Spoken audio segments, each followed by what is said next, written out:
Olá minha turma, tudo bem com vocês?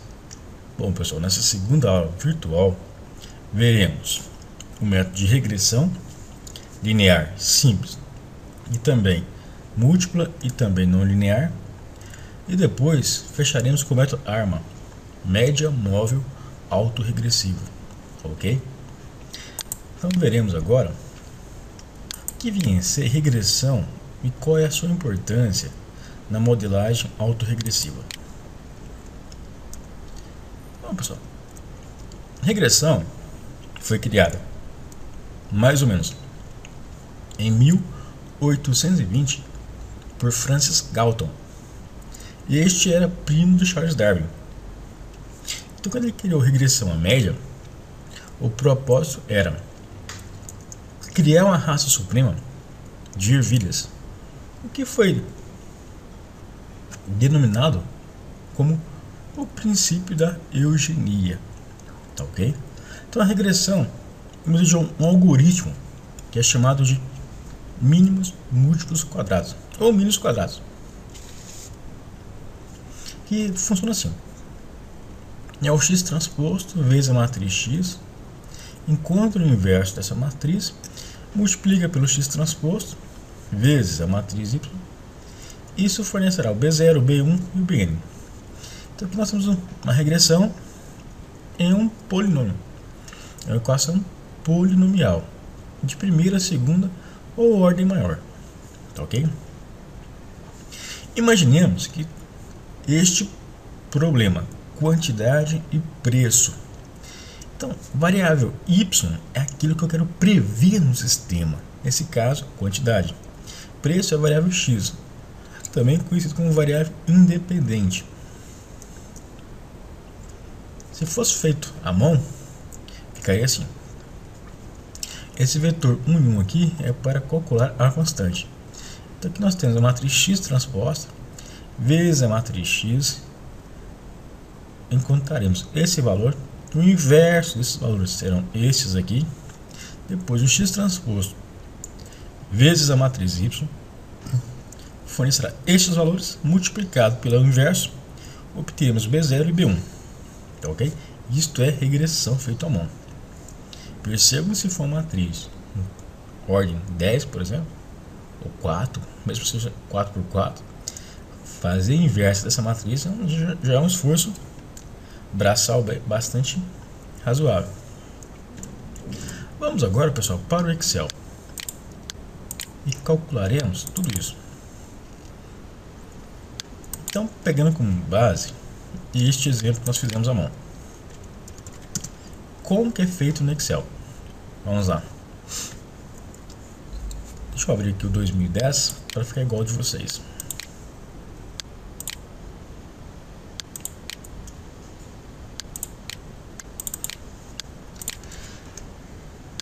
Vamos lá. Deixa eu aumentar aqui. Dados, análise de dados, ferramenta regressão, intervalo de y, sempre entre a variável resposta, que é o vetor aqui, ó, unitário. E agora pegaremos o valor de x e marcar aqui, pessoal, nível de confiança de 95%. Ok. Percebam vocês que obtemos os mesmos valores aqui, ó, feitos à mão anteriormente. Quais são as informações que nós temos que ler? Primeira coisa, o R ajustado. Ele deve ser acima de 0,6, tá ok? Nesse caso aqui deu 93,91%. Tá ótimo. Mostra que o modelo tem um bom ajuste da reta. E depois o valor do pivelo. Se o pivelo for menor do que 5%, significa que os coeficientes são significativos. Portanto, a interseção, que é o coeficiente linear, e a variável x1, que é o coeficiente angular de x1, são significativos.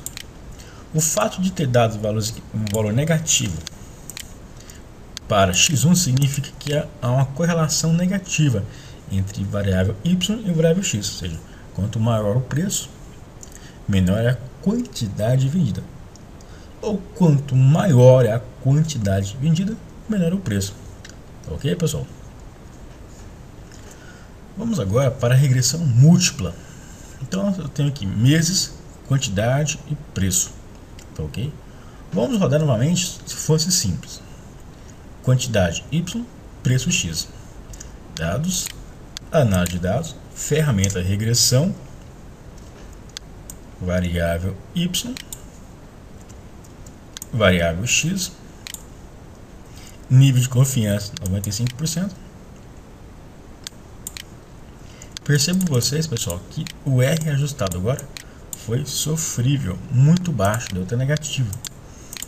E os p-values aqui todos foram superiores a 5%, o que mostra para nós, para engenharia, para o gestor, que o modelo utilizado não é significativo.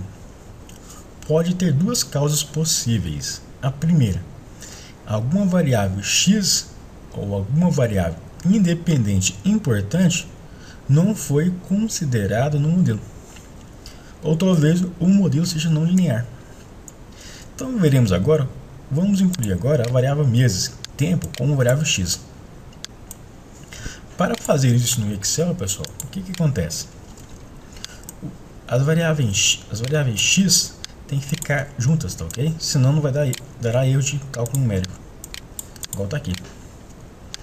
Então, vamos novamente, dados, análise de dados, regressão, variável x, e vamos pegar todo mundo aqui como variável y, meses x1 e preço x2. Ok. Agora analisaremos. Primeira informação, o R ajustado, que antes era negativo, ficou muito bom, valor de 96,32%, o que demonstra um bom ajuste da reta. E todos os p-values aqui, pessoal, foram inferiores a 5%, o que demonstra que ambos os coeficientes linear e angular de x1 e x2 são significativos, tá ok? Ah, professor, eu quero fazer uma previsão. Como que eu faço isso? Vou vir aqui e colocar coeficientes e vou buscá-los.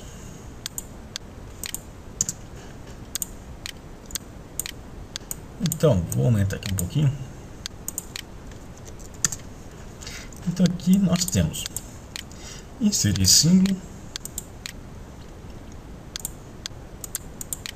o B0, aliás, o beta 0, o beta 1 e o beta 2. Então e aqui vamos por previsão. Como é feita essa previsão? Igual este cara aqui, que é constante, mais este coeficiente, vou dar F4 para que ele fique constante, vezes x1 mais este coeficiente, então F4 para que ele fique constante, vezes x2.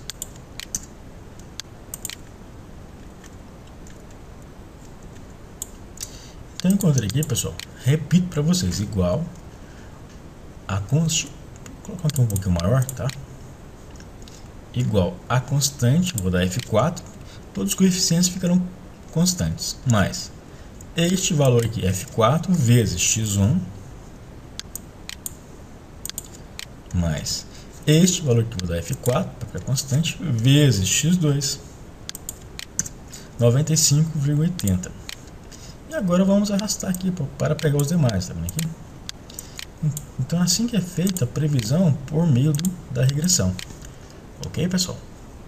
Bom, agora vamos para a regressão não linear. Aqui um pouquinho maior. Então temos aqui meses e o pó da cana em percentagem. Isso aqui mede o grau de sacarose, frutose, glicose do caldo da cana. Quanto maior, melhor. Dados reais. Aqui nós temos aqui uma variedade qualquer, mais ou menos em abril, 11%. Então, nos meses mais secos, o pó é maior. Só que chega um momento que a cana entra em um período de maturação que declina o valor do pó da cana.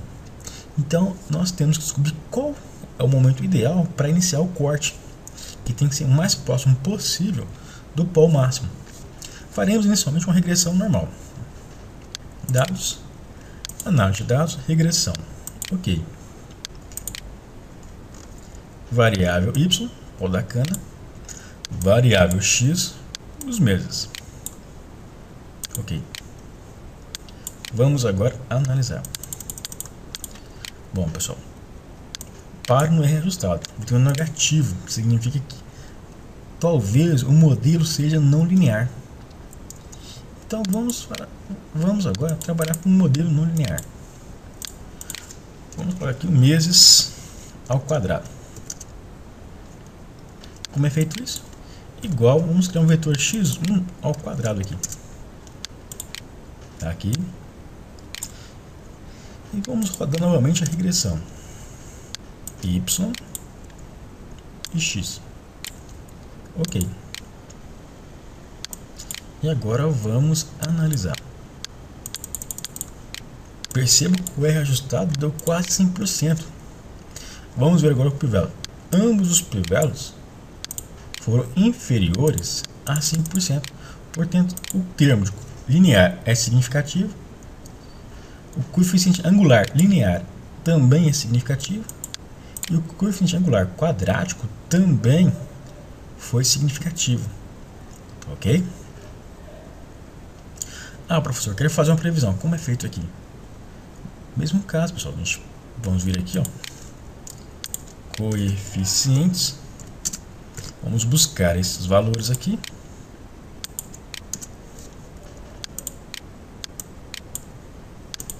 Previsão.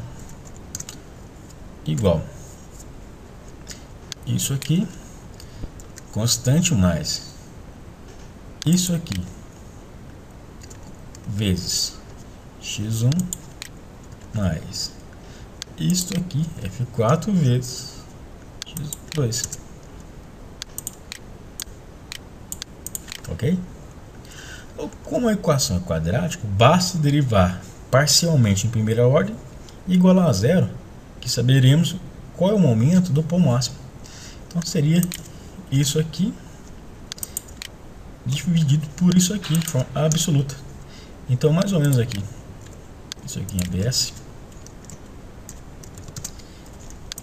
mais ou menos, aliás, o zero é isso aqui, vezes 2, igual a esse termo, ABS, já derivei em segunda ordem, primeira ordem, isso aqui, dividido por isso aqui. Então, mais ou menos 5, no quinto mês é o momento que deve ser cortado aquele telão de cana. Ok, pessoal?